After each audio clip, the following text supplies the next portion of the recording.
এদিকে কুমিল্লা ১৪ গ্রামে ভুল চিকিৎসায় প্রায় মারা পড়েছিলেন এক গৃহবধূ।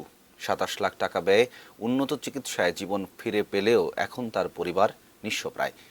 এ ঘটনার জন্য ডাক্তার ঔষধের পার্শ্ব প্রতিক্রিয়াকে দায়ী করছেন। তবে হাসপাতালের চেয়ে চেম্বারে রোগী দেখার আগ্রহের আঙুল তুলছেন অনেকে। কুমিল্লা প্রতিনিধি রফিকুল ইসলাম চৌধুরী খোকনের তথ্য ছবিতে ডেস্ক রিপোর্ট।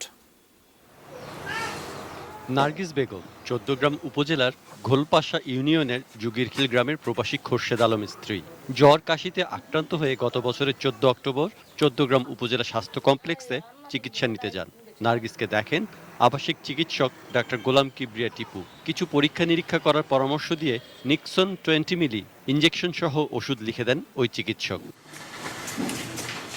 হাসপাতালের জরুরি বিভাগে ইঞ্জেকশনটি পুশ করার সঙ্গে সঙ্গেই জ্ঞান হারান নার্গিস। বিষয়টি ডাক্তার টিপুকে জানালে তিনি তার নিজের লেখা প্রেসক্রিপশন থেকে ইঞ্জেকশনের নাম কেটে অন্য ওষুধ লিখে দেন। পরে আশঙ্কাজনক অবস্থায় নার্গিসকে কুমিল্লার একটি প্রাইভেট হাসপাতালে পাঠিয়ে দেওয়া হয়। অবস্থার আরও অবনতি হলে ঢাকার ইউনাইটেড হাসপাতালে ভর্তি করা হয় তাকে। সেখানে 23 দিন লাইফ সাপোর্টে রাখা হয় নার্গিসকে।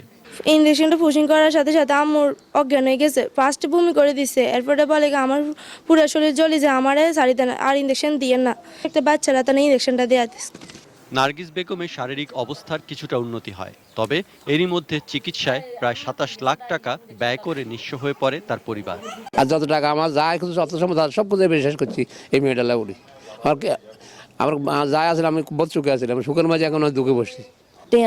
কত দন আমরা তো দাঁড় খরচ করে দিছি আর তার জীবনটা দিয়ে জীবনে শেষ করে দিচ্ছে। তবে অভিযুক্ত ডাক্তার গোলাম কিবরিয়া টিপুর দাবি চিকিৎসায় কোনো ভুল ছিল না, রোগীর অন্য কোনো সমস্যার কারণে পার্শ্ব প্রতিক্রিয়ায় এমন হয়ে থাকতে পারে।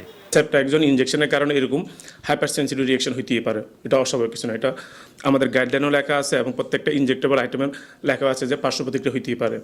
আর উপজেলা স্বাস্থ্য ও পরিবার পরিকল্পনা কর্মকর্তা দোষ চাপান ওষুধ কোম্পানির ওপর। চিকিৎসা কোনো ভুল ছিল না, জ্বরে আমরা চিকিৎসাই দিই, ওষুধের জন্য হয়েছে। আর আপনাদের ক্ষেত্রে ওষুধ কোম্পানি ধরতে হবে, যে কোম্পানির ওষুধ লেখা হয়েছিল নিপ্রোজিয়ামে তাদের সাথে কথা বলতে হবে। Saikat Dasgupta, desk report, ATN news.